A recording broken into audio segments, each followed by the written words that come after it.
Hello, and welcome back to another episode of Camp Nowhere. In the last episode, I said that this episode would be kind of covering all things Japan. And I did that as motivation to sit down and to try to get some initial thoughts and impressions out about this experience and kind of what it took to get here, be here, because really and truly this trip has been quite a last minute decision. But the more I have thought about it, the more I feel like I am not ready to talk about it quite yet. And I'm so sorry. I'm so sorry that I told you that this is what we would be covering today, but I don't know. I'm just coming to realize this about myself. I really like to take time to think and feel things before I say much about it. I just think that it's important to let things maybe reflect off of your heart and soul for a little bit. I just like to marinate on things. So we will do that. We will do that very soon. I just need a little bit more time. But hello from Kyoto. That is where I am currently. And so far this trip has been absolutely incredible. It has been everything I hoped it would be and more. But more on that later. Instead, today we are going to be talking to Toréa Rodriguez. She is a dear friend of mine and has been for many years now. She is unlike anyone I have ever met. She is a challenging person. That doesn't sound good, but I mean it in all of the best ways. I just think that she is incredible at challenging people to be the best version of themselves. She is who I have turned to over the last 4 or 5 years every time I have felt stuck in my life. I feel so lucky to have somebody like that. I just think that she's so good at asking very plain and simple questions that make you realize that there are other ways to think about things, to feel about things, and to question the rhetoric that seems to always be playing in my mind. That I'm not good enough, that I am an imposter. All of the things that I think that often hold us back. She's just really good at kind of seeing through that chatter and ushering people in the direction of healing, of progression, of growth. I'm so excited about this conversation just because I do think that she is such a positive catalyst for change in my life. And I know she has been for a lot of other people through her work. So without further ado, here's Toréa.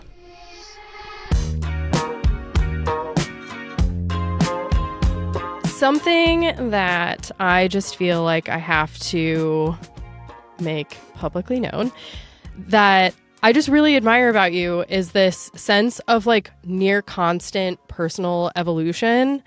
And it's just kind of a general topic that I feel like is very near and dear to my heart. And I gotta say, it's probably greatly in part because of the influence that you've had over my life, because I feel like you've been such a massive catalyst for positive change for me. And you are for, I feel like, everybody, honestly, who has the pleasure of knowing you.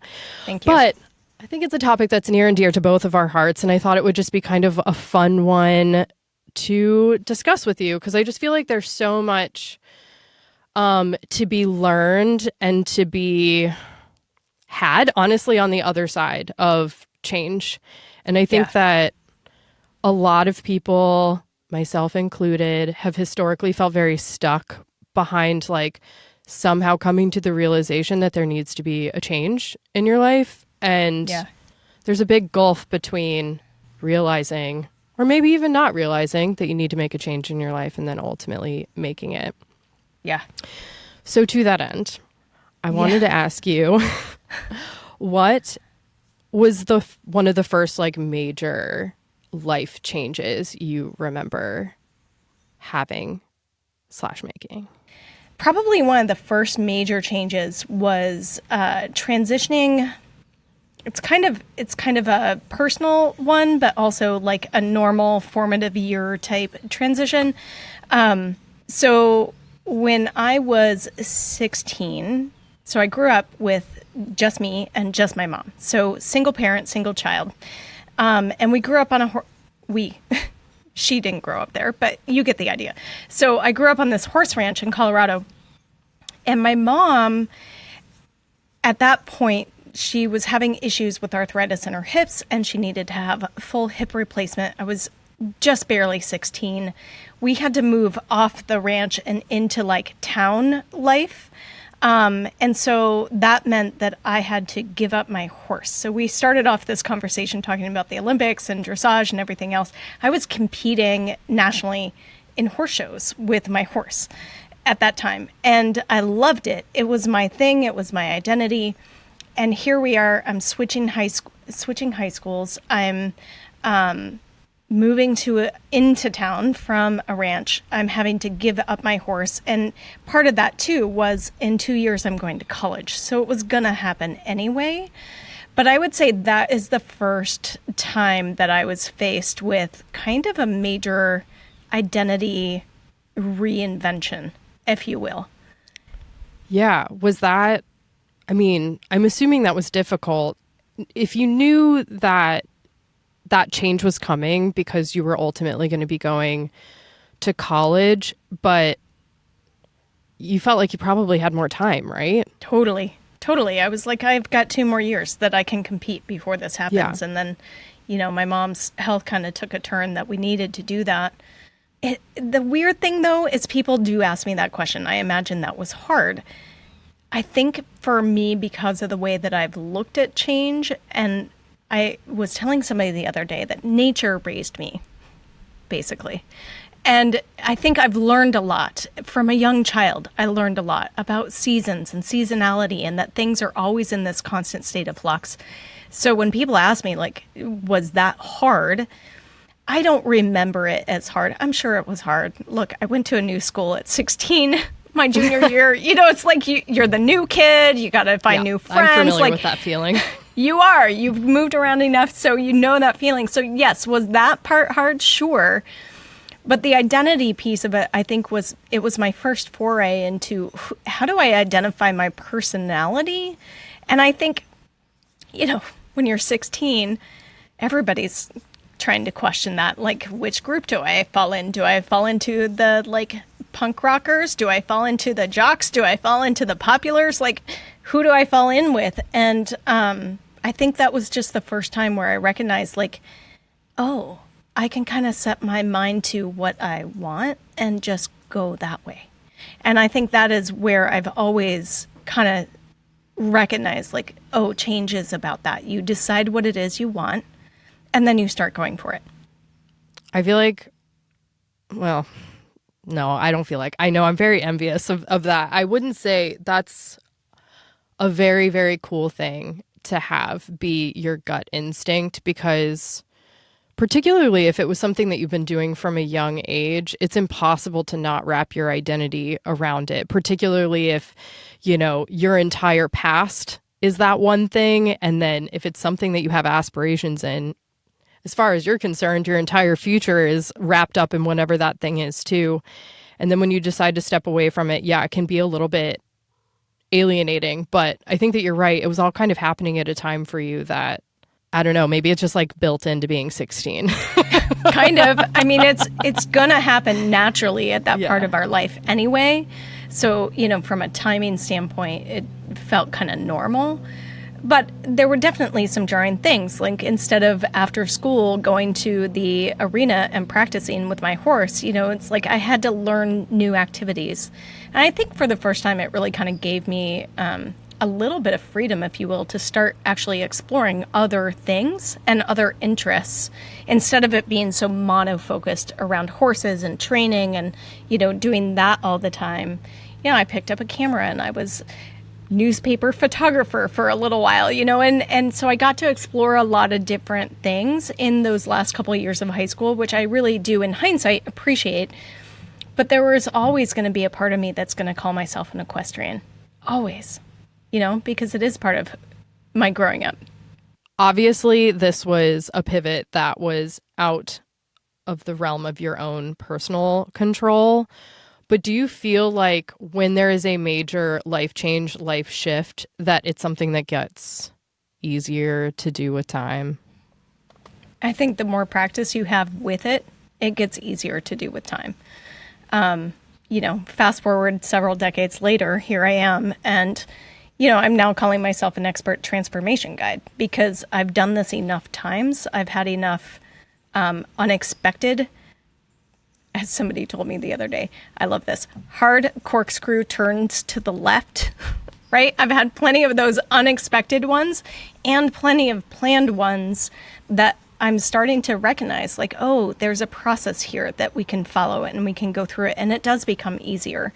But the first couple times it happens, it feels really hard because we don't share the life skills in school like we should be. We're focusing on math and science and history when, these are the kinds of life skills that I think we should be teaching earlier on. Oh my gosh. I feel like if I would have had Pandora's box. Yeah, I feel like if I would have had some of those things so much earlier on, because I think that, so the pivot from me swimming, because ultimately I kind of left swimming a little bit. I was actually kind of like forced into the situation. And I think that because I came into that situation, there was a lot of resentment. The last swim of my life was the best swim of my life. And to feel like you've left something on the table is like not a feeling that I'm very comfortable with or very okay with. But ultimately, like, I moved from where the swim team was, like, I couldn't be on the team, and that is fine. Also, I only had one more year of college, and I had already come to the very real understanding that I was not going to the Olympics. I remember that day. That was probably that was my personal first big life pivot, was the moment I realized the Olympics was not in my future. Yeah. It's a crazy feeling to just be sitting there in a moment and be like, the future that I thought I had is not where I'm going. And to have wanted that from the age of 8 until 18. Yeah, is a pretty we're in this like giant choose your own adventure story as we are living life, and it's almost like we get to that portion of the choose your own adventure book where you're like, wait, it's over? Wait, what just happened? Like, I expected a whole other thing. You kind of have to backtrack a little bit and go back and like, oh, if I make a different choice as to which page 96 or page 123, if I choose the other one, now what might happen? And I think for a lot of us, we forget that we are in that choose your own adventure story. Yeah, I do think that that's true. I think that people just fall into rhythms for what they think life is supposed to look like. And, if you're coming from, it feels like it's prescribed to you. How would you urge somebody who is feeling like they want to step out of their comfort zone into a new place in their life? Well, I feel like actually, let's rewind a little bit. Okay. How do you feel, like, what do you feel the signs are that a life change is, or like a change is in order? Like, what are those signs? Yeah. One of the more obvious, and I think the one that people are starting to be in touch with a lot more now, is when we experience anxiety. Because when we are experiencing anxiety, it's almost like our intuition is trying to say, yo, hey, there's something off. Like, hey, there's something going on here that's not fully in alignment. And I think that anxiety can be that feeling of, there might be something different for me. But of course, we are human beings, and our brains get totally conditioned as we grow up and we're around other people. And, that saying of like, you are what your 5 closest friends are. Like, you're made up of your 5 closest acquaintances, or whatever that saying is. But it's true.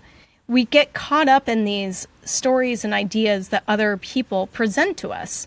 And sometimes we don't really have the awareness of, I can choose to take that on, or I can automatically take that on by default, such as, the American dream. We graduate high school, we go to college, we get married, we have 2.5 kids and, a picket fence and numerous vehicles. Like, that can be the American dream for a lot of people. But then some people get into that and they wake up to it and they're like, I don't want this at all. This is not my life. This is not in alignment. And that can feel a lot like anxiety showing up first in the body, to really understand, like, oh, something is not quite right here, and maybe I need to change it. Yeah. So kind of using the emotions that you feel as a compass to maybe like guide you in the right direction. Okay. Say that somebody is in that position. I feel like I can personally relate to this idea and this feeling of, okay, I've made all these decisions. I'm here.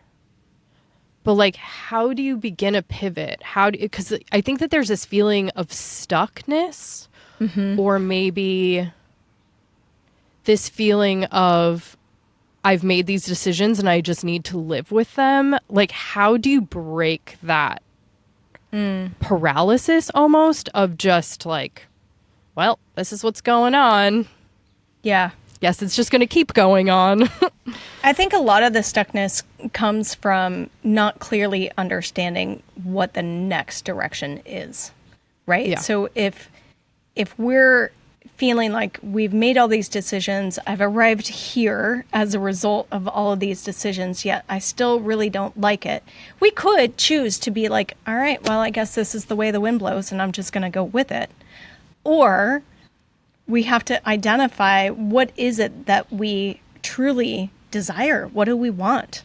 And for a lot of my clients that I work with, this becomes one of the hardest pieces, because they haven't actually been in that space of being able to imagine and use their creativity to define something it is that they do want. So when I ask somebody, well, what do you want instead? They're like, I don't know. Like, I don't know. And that just takes some time. That takes some reflection. That takes some, really starting to sit with ourselves and ask ourselves that question. Like, if I could have anything that I want, and I know this sounds very like magic wandy and abracadabra, but if we could have anything that we want, what would that be? And usually the logical brain is always going to be like, well, I don't know, right? I don't know.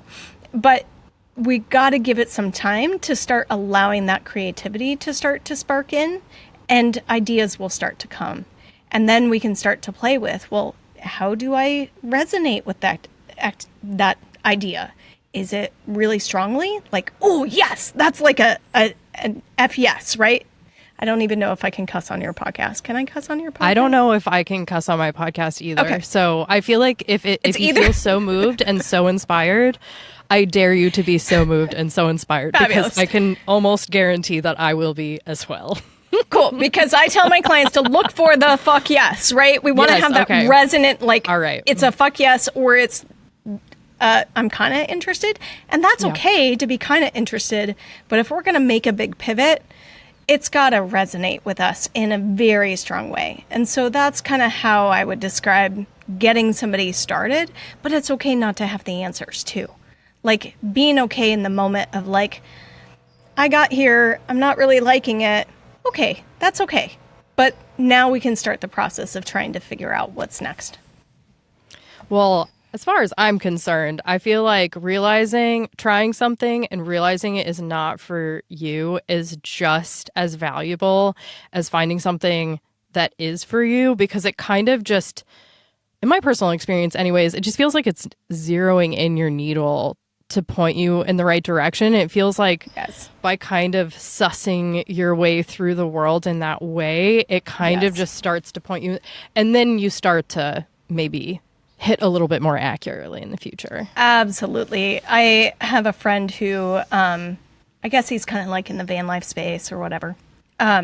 He's got a YouTube channel, and something I absolutely love about him is that he gets this idea and he goes full bore and he tries it. You know, he's built vans and lived in vans, and then he decided that he wanted to do a tiny home and buy some land. So he did. He built this tiny home. He bought some land. He put it on the land. He lived in it for 8 months. And he's like, I fucking hate this. I'm selling it.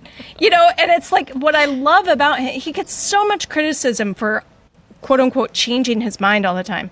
But what I love about him so much is that he just goes for it to experience it, to really understand whether or not that's something that really resonates with him.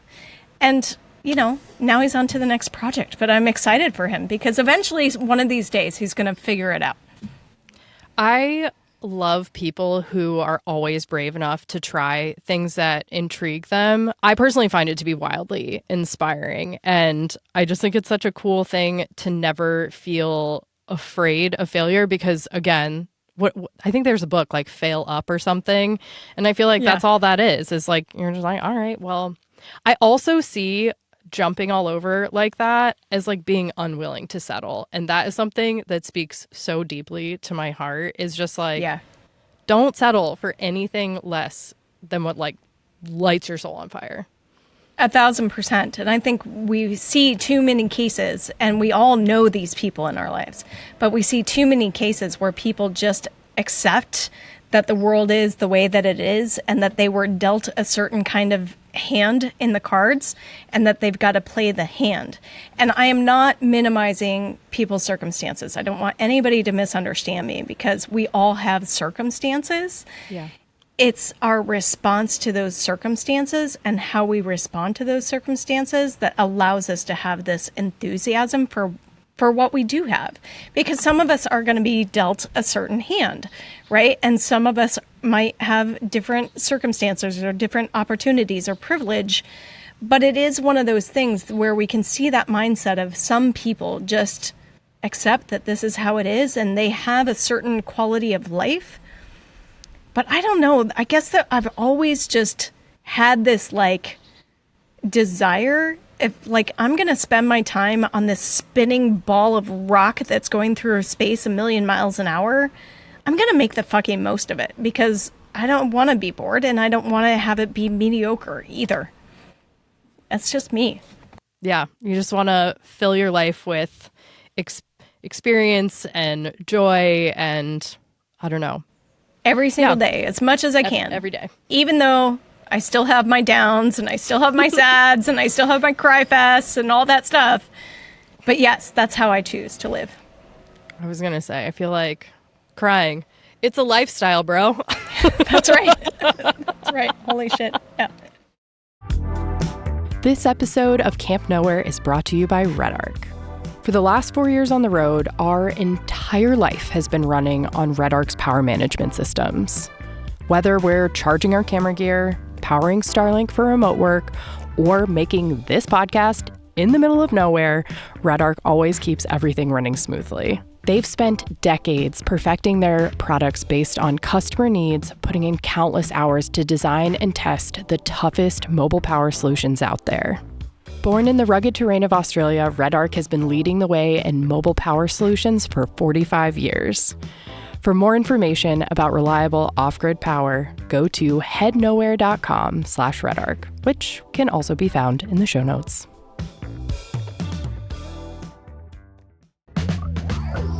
Hey there, Mac here. I don't know why I said that. It's always Mac. Anyways, if you're enjoying Camp Nowhere, maybe you would want to consider checking out our Patreon. By joining, you'll get access to a ton of cool things, such as the ad-free version of this podcast, early screenings to our films, behind-the-scenes glimpses into life on the road, and a whole lot more exclusive content.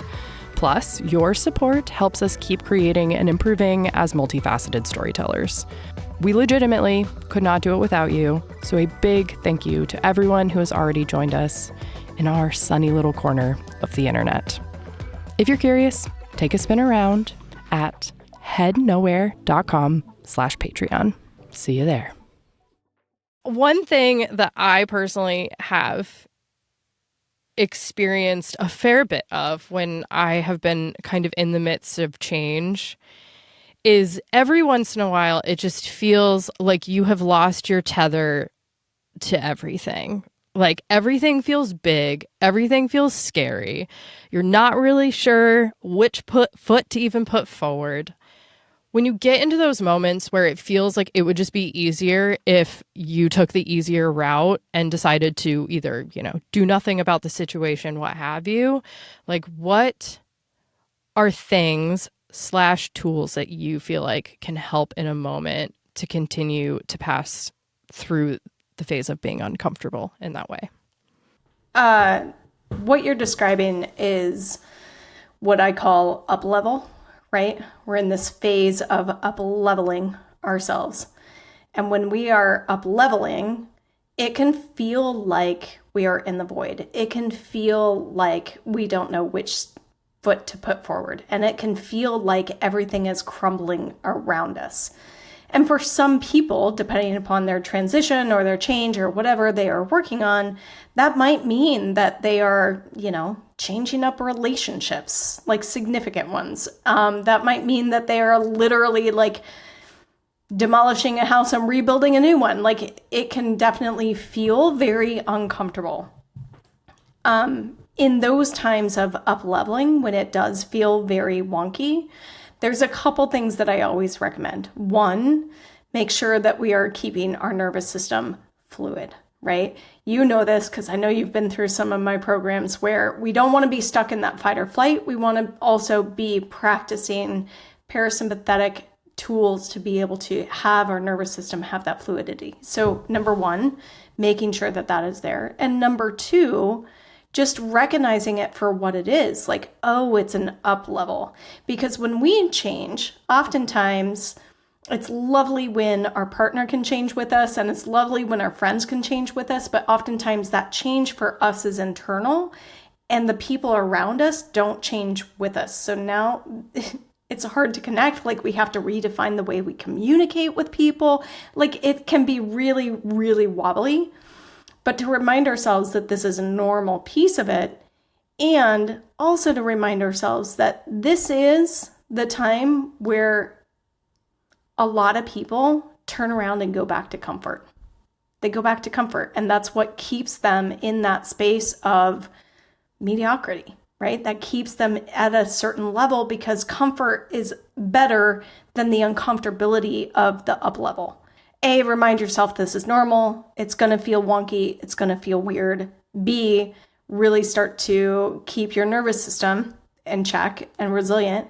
And C, go back to those things that do give you that, like, I'm grounded. And for me, that's where I tie right back into nature, right? I feel most grounded when I am literally standing on the sand next to the ocean, or when I am in a forest hiking. That's when I feel the most grounded. And that's when I know that I can recall things that make me feel safe, make me feel comfortable, because I may not know which step. You've been on enough backcountry adventures to know, like sometimes you're going to get into an area where the trail disappears and you have to get somewhere, right? And you know roughly where you're going, but the trail is gone. So where do you go? You start to look for what looks like a trail. You start to look for what is comfortable. And I think that's where we start. And we just start with the first step in the long heading direction. Like, I know the peak is over there. I just need to head that way. And that's really how I break it down in that space of that void of that unlevel, uncomfortable part. Yeah, that's wonderful advice that I have been given by you before.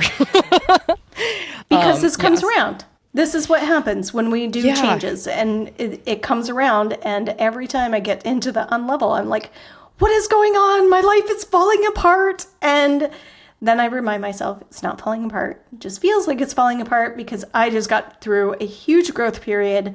And guess what? Now it's just a matter of putting that foot forward and just having a little bit of faith that this is where I need to go. Yeah, it's kind of like a Rubik's Cube where sometimes you have to like really pull things apart to be able to like better put it together. Does that make sense? Where it's like, it's got to get worse before it gets better. Yeah, and it's interesting how these things, they do come around. I'm so thankful that I feel like I have better tools now to manage those feelings, because I'm also, now that I've been able to like put a finger on those feelings and what that is, because I'm pretty sure the last time I felt the way that we are talking about was like Monday. Yeah. It was like 4 days ago. So Yeah. it happens all the time. And I think that for me in the past, it's just felt like something that I had zero control over. But now that it's been given a name, and over time you've helped me with these tools to kind of cope with it, it also feels like it doesn't have the runtime, that it used to. And it feels like you can Totally. kind of like, get a little derailed, but you can like put yourself back on the rails and be like, all right, come on, Yeah. you know what to do. You're done feeling bad for yourself. Let's go. That's what I love about doing this kind of work is that the time compression, right, goes from really, really long to really, really short. Same thing with the first time that we're starting to actually feel through the emotion as opposed to feel and avoid the emotion, right? Most of us like to avoid the emotion. But when we feel through the emotion, it feels much longer the first time around. But then when we practice it, it gets shorter and shorter and shorter. And so now I get an emotion and I can feel through it, and it's here, we do it, and we're done, right? And 15 minutes later, I can kind of move on. Whereas before it was like days I would be stuck in that emotion, right? So, it's that time compression that I love so much. And you're getting used to these tools and how this process works. And that's what makes it easier each time around.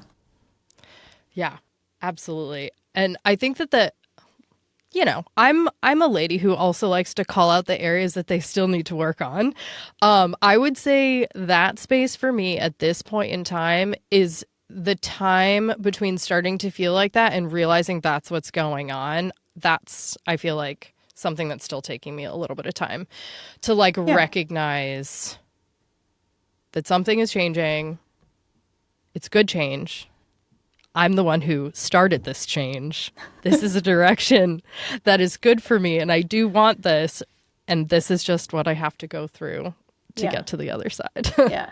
I mean, the other piece too, right, is giving ourselves a moment to reflect on what that life is going to look like when we're at that vision, right? So part of working through this identity of trying to answer the question, like, what would I want instead? Like, we got to have that vision going. And you have a unique vision in front of you. I know you do. We've talked about it. But when we get in that void space, man, we don't look at that at all. We don't even phase to look at it. But if we can look at it and remind ourselves, oh yeah, this is why I'm doing what I'm doing. Because otherwise, that uncomfortable thing, we don't want to be uncomfortable. We don't like to be uncomfortable as humans. But being uncomfortable, I know now, because I've got enough of these rounds underneath my belt, every time on the other side, it's so much better on the other side. So much better than anything I could have imagined way back there. As an athlete, visualization of like your races, of your strokes, of your turns, like that's specifically for swimming, clearly. But that is such an integral part of training. And it's so funny. I am just now realizing that like when I stopped swimming, I just stopped doing that. Oh, yeah. Yeah, because it was like associated with the sport. Yeah. And not Yeah. necessarily as just a skill to get you to like point you in the right direction or to like help you achieve a goal or something Yeah. like that. That is so funny. Yeah. That's something that like I have a ton of experience with. It's very commonly used in sports, right? And as a known, studied, scientific tool for advancement is visualizing ahead of time what you want your body to do when you're in a sport. And what we're learning now in various different studies, and this is where I can go into the psychoneuroimmunology and like get all geeky on it, but what we're starting to learn now is that our brain and body don't really know the difference between visualization and actual physical three-dimensional practice. Wait, are you serious? Yeah, serious. So they've tested finger strength exercises, and they've tested, I think it was a couple different pianists that were practicing, and some were practicing on a physical 3-dimensional keyboard, and some were visualizing themselves practice, and then they measured the outcome on the other side. And they also did it for like finger strength, which is odd because, but they needed something to measure. So they did it anyway. That is crazy. And our brain doesn't know the difference, nor does our body know the difference. So the more that we visualize our outcome, and when I learned this, I was like, oh, this is amazing for like physical symptom stuff and like physical body health stuff. Our brain tells the body what to do. And if we are constantly thinking about the symptoms that we're having and how horrible we feel, we stay in that loop. And it's the same kind of thing with visualization for where we want to be in our life. Maybe we're working on a career thing. Maybe we're working on a relationship thing. It really doesn't matter. But the more we start to visualize our end outcome, the more our own body and our thought patterns and our nervous system response will start to yearn for the visual that we're having it watch versus what we're actually in now. Takes a lot of intention to do that, but it's wild. I love the brain. That might be the coolest thing. I feel like that's the coolest thing I've learned in a while. I feel like that's really fascinating. It always felt so helpful. And it worked really, really, really well. So I feel like it's shocking to me that I was like, didn't put 2 and 2 that it could also apply to my day-to-day life. Put that on thoughts I'm surprised I haven't thought. Yeah, it's all right. Something that I have noticed about myself, I feel like change is something that's inherent if you are a goal-driven / oriented person. Can you be too goal-oriented? There are times where I have been too goal-oriented. And when I say too goal-oriented, meaning that my focus was on the goal, but I was not recognizing the damage that the goal was having. So for example, when I was coming down with my own chronic illness stuff, and it was right as I was being diagnosed with the Hashimoto's and starting to make a shift in my aviation to functional medicine career. And I was always setting goals around my physical activity because I knew that I wanted to stay healthy. And I was very into endurance cycling at the time. But my goals were getting a little ridiculous. So like a warm-up ride was 35 miles and a training ride was like 60 miles. And I was just riding way too much. And I wasn't really putting 2 and 2 together, that I was asking my body to do more than it possibly could at that time. And I was making my situation worse. And instead of me starting to understand that because of course I was wrapped up in that identity of a cyclist, and I was now facing the like, what happens if I put the bike up for a while? It's like there's all of that wrapped up into it. And I think sometimes when we are so goal focused, we really miss the gems that are along the way, right? It's like if all I care about is getting from here to the end of the race, but I miss the fact that we're going to ride by a bunch of moose that I don't get to see, or we're going to have some surprises along the way. Like if I miss the stuff along the way, it's at a detriment. So I do think that sometimes we can be too goal-oriented, but I also think that it's wonderful to have something to work for, even if it isn't expressed in the measures of a typical goal, which usually is like numbers and time and all that stuff. That's actually a completely different way than I feel like I have been too goal-oriented. Give me your example. I'd love to hear it. Well, I feel like that makes so much sense, though. I feel like that is absolutely a way of being too goal-oriented. I feel like for me, it was a lack of seeing anything else as also being a success.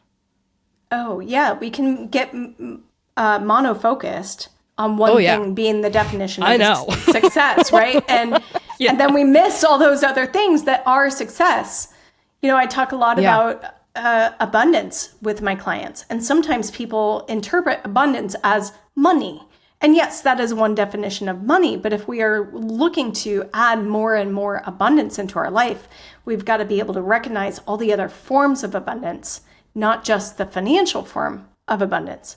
So then we start to recognize how abundant we are in our relationships and the loves that we have in our life and the natural beauty that surrounds most of us where we live. And that is when we can start to recognize the other goals. But yes, we can get some of us can get a little mono-focused. And I am that way I feel too. like the best way, I think that historically, and it's something that I still feel like I'm maybe like reframing what success looks like, it was just, if it wasn't this one thing that I had sat aside as wanting to accomplish, if it sits just next to it, that doesn't count. That's not it. And I think that it's bred for a lot of discontent and a complete inability to see personal progress or abundance or success, whatever term you want to use for it. But honestly, I do think that maybe not using the word success and maybe going with something more along the lines of abundance is probably a better route. Yeah. And for me the personally. more we redefine terms for ourselves and the more we broaden those definitions for ourselves, I think that is a really great place to be. We live in a culture, in our Western culture, where it's very success oriented and goal oriented. Like, I achieved graduating from college, I achieved getting married, I achieved X, Y, or Z. And while that's great, we don't have inherently built into us, most of us have to like relearn how to do this, how to celebrate the small wins. And for me, it's the culmination of the small wins that make so much more progress towards greater successes than only looking at that one success. Because if we look at somebody like on social media, for example, and we see that they're successful, what we don't ever really see hardly any of the time is all of the fucking failures that were in there and that led up to that one giant success, right? But I think that it's much more worthwhile and much more gratifying to start really looking at what can I celebrate today as a success or as abundance in my life so that I can build that momentum just like the snowball rolling downhill, right? So how do you like to celebrate a small win, a small victory? Well, my life has been celebrating a lot of small victories recently. I just like to, acknowledge to myself of like, wow, it's kind of amazing that I'm able to walk up my hill today. And it's amazing that I'm feeling good today. Or it's amazing that I got this one little project done. So you know what? I think I might have a little snack or whatever. Like, I'm constantly coming up with ways to celebrate. And sometimes it's just like texting my friends of, hey, I did this. And I'm happy about it, Absolutely. Do you feel comfortable sharing the recent pivot that happened in your life that has led to these small successes? Sure. We'll see how this goes. Yeah. No pressure. No pressure yeah. at all. I would say so I got a hard corkscrew turn to the left last week. And that is that I ended up having what I would say is not the symptoms that I would have expected. I honestly thought that I got a capsule stuck in my throat. That's how it felt. And it was one of those like, it was a dry capsule. And then it like dislodged and started to like scrape down my throat. And it was really painful. And then the pain got really intense for a while. And then it kind of subsided. But because I felt a little bit like woozy after that, I was like, I don't know if that was really just a capsule that got stuck. That might have been something else. Something else, and so we started doing a little Googling. And of course, the Google was just like, there was some chest pain. So 911, right? So anyway, long story short. And you're pregnant. Yeah. I feel like that's always the answer. That's always the answer that I get for anything that's wrong, seemingly on WebMD. Usually when you doctor Google it, it's like, you're dying. You're dying. Yeah. And in this case, they were like, hey, emergency room. So we decided to go to urgent care, and urgent care did an EKG, and they were like, you're fine, but we think you should go to ER. So we did that. Anyway, long story short, I did have a cardiac event, and I did end up having a heart attack, which is very crazy for me to say. You know, I'm 53. I was going to say, do you identify with that? Like, can you identify with like... Not really. You know, I have zero risk factors leading up to this. I've never had high blood pressure in my life. I am an athlete. I am strength training 3 times a week. I'm hiking. I'm biking. I'm doing all the things. I eat well. You know, so I was just like, what the fuck? Like, it was wild. It was really wild. And so what I've learned is that it is a pretty rare condition. It happens 90% of the time in women, and it happens in healthy women, usually between the ages of 40 and 60, but can also happen to 25-year-olds, 36-year-olds. Like, it can happen. And I also am learning that I got really, really lucky in that my event wasn't more damaging to my heart at the time. And so I am in this like re-identification, because now I've been given what I would call extreme reductions in my exercise.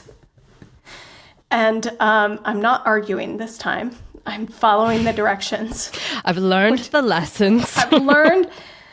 When it was the bike, I was arguing about it. But this time I'm heeding the cautions.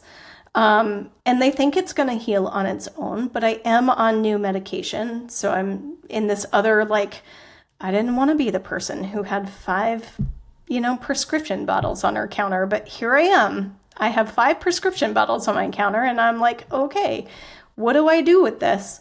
And so I'm embarking in this re-identification of, I am somebody who has this really rare condition.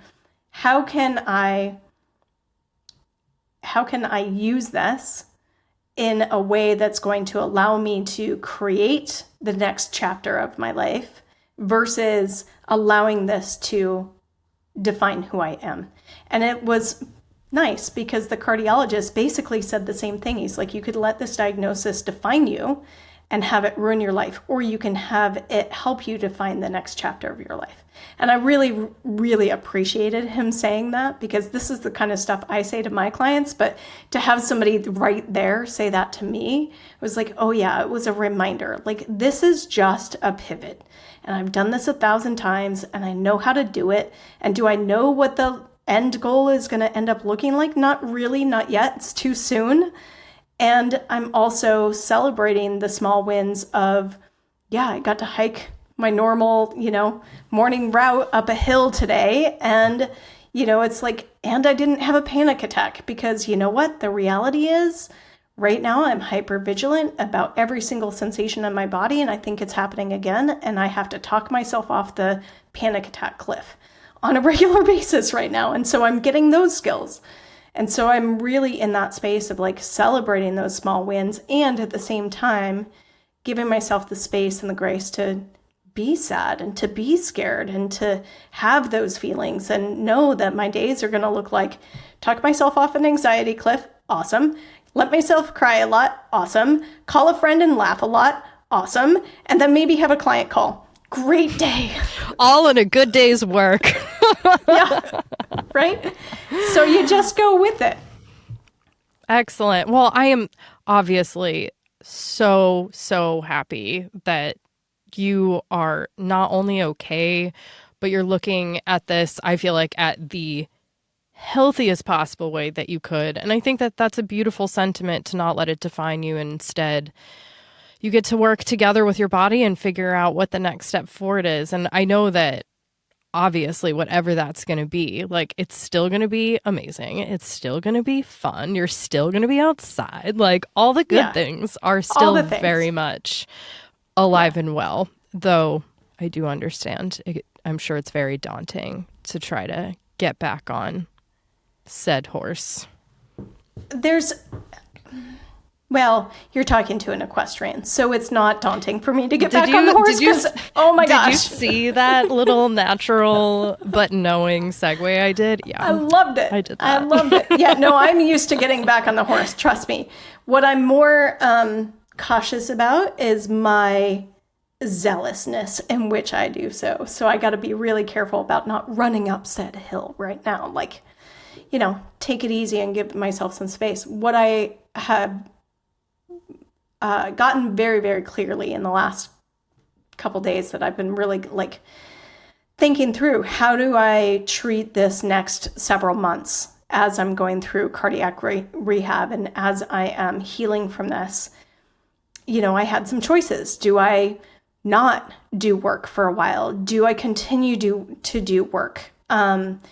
I love the work that I do. And so I decided to modify it a little bit, but I'm still going to offer my group program this fall because this is the stuff that lights me up. This is my purpose. And if I were to completely yank that out, I know that I would have a harder time. So I'm just finding a good way to balance those things. And I'm also reserving the right to shift gears at any time if it's not working. If there is one thing that people ask me more than anything else, it's how I store my clothes on the road. I have been using the same set of Eagle Creek packet cubes for the last 8.5 years. Since 1975, Eagle Creek has logged more miles and cleared customs more than anyone in the business. That hard-won insight is built into everything they make, from luggage to packing cubes and everything in between. In fact, I store my film in an Eagle Creek bag that was handed down to me from my grandmother who used it in her travels over 20 years ago. And guess what? It's still going strong. Check them out at headnowhere.com/Eagle Creek. As longtime fans of Eagle Creek, we're proud to have them as a part of our everyday life, but also as a sponsor of Camp Nowhere. 1 trekking pole. 2 trekking pole. I was just setting up my trekking poles because we are about to go for a hike and I had a thought. I love my trekking poles so much. Just setting them up gets me so stoked to be out on trail. And I think that just having the right piece of gear for the job just kind of does that to you. It makes you excited to get outside and do what you love. As a self-proclaimed gear nerd, I have made detailed gear guides plus some handy affiliate links and discount codes for brands that we personally know, love, and trust. If you decide to grab anything from those links or gear guides, it helps support all of our creative projects that we're working on, from films to podcasts and life on the move. So, if you are gearing up for your next adventure, check it out at headnowhere.com/gear. And thank you so much for helping us stay rolling. Okay, gotta run. This trail is not gonna hike itself. So thank you so much for setting me up for the perfect segue of, can you describe exactly what you do professionally? Because it is the reason why you are so good at all of this. And it's why you have such an incredible perspective after such a life-altering experience. And it is something that I have gotten a lot of enjoyment learning from, and I'm sure other people would too. So I'd love to hear your description. Sure. I think it's changed a lot throughout the years, right? And it's like that's part of this identity work. We get to change it all the time if we want to. More recently, I started calling myself an expert transformation guide and dog owner of a hound. Hi, Moxie. Moxie. Oh my God. Moxie. I've started calling myself an expert transformation guide, mainly because I think the word coaching is very overused right now. And sure, do you want to call it life coaching? You could, but that's kind of, nobody really knows what that means, right? But I know that I've had so much experience intentionally and not intentionally of doing these reinventions in career and life and health and all of these things that I know that I can guide other people to do it. And so most of my programs that I offer now are for people to work with me in that way, to learn these different bits of the process of how to reinvent themselves, how to navigate certain changes, how to, maybe they've been working on their health story for a long time and they're just not quite all the way there and they know that they could get there, but they don't know how. Using those skills to guide people through that is really what I do. And I love to work with people both in groups and one-on-one. And I like to work with people in person and online. So there's a lot of different ways, but that's what I've been calling myself as of late. If you are listening to this, Toréa is incredible at what she does. I have taken one of the courses that she is mentioning, and it was almost No, it was entirely online, wasn't it? Yeah, we did the whole thing online, that first round. I would say sparked some of the most. I came for like professional reasons. I felt like I was wanting to take my work to the next level, and I've been feeling stuck for a couple of years, not knowing which way to turn. But I feel like I went in for professional reasons and I came out with a whole lot more than that. I would say that I learned a lot about myself, but I feel like almost every single relationship in my life has improved because of the work that ultimately I did on myself through your guidance. And it was amazing, truly amazing work that you do. And I feel so lucky that I've been able to work with you. Oh, it was so fun to have you in that first cohort of Deep Transformation. And I'm running another cohort of it this fall. And I'm excited to have it be a little bit different format than it was before. But I think that's one of the things that I love about it so much. And I try and hold my tongue a little bit, because when I'm meeting people, or if they're not sure and they want to talk to me about it and we're on a call or whatever, I don't want them to feel overwhelmed of like, guess what? This is going to like have such a ripple effect on your life. You're going to not even know what hit you. You don't even know who you are. And I love it because they get it by the end of it. And they're like, oh my gosh, this is so amazing. And they also get to accomplish what it is that they set out for. So I'm like a giddy little person all the time when I am starting to launch one of these, because I just know how amazing it's going to be for them at the end of the day. So that's why I love doing this. And this is a program that I only run twice a year. So I'm super excited for the fall cohort, and it's going to be a little different and a little cool. And yeah, anyway. Okay. So that being said, where can everyone find you? Okay. So the challenge is knowing how to spell my name, because you can find me at torearodriguez.com. You can find me on Instagram for Toréa Rodriguez, and you can find me threads at Toréa Rodriguez. And I know we'll have those in the show notes, so I don't have to spell it out here. Oh, yes. They are absolutely down in the show notes below. Thank you so much, Toréa. Yeah, thank you so much for taking the time to chat with us and share your perspective on change and personal development. Something tells me this will not be the last time you and I will be chatting on the Camp there's Nowhere so much more. podcast. Yeah. Cool. All right. Toodaloo. Thanks, everybody. Thank you so much, Toréa, for taking the time. If you are interested in connecting with Toréa, in the show notes, you can find all of the ways that you can get a hold of her and her incredible work. Toréa, thank you so much for being just a shining light in my life, and again, so many other people that I know who have worked with you.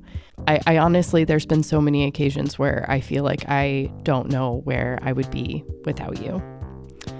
Thank you all so much for listening. I hope you enjoyed, and we'll see you down the road.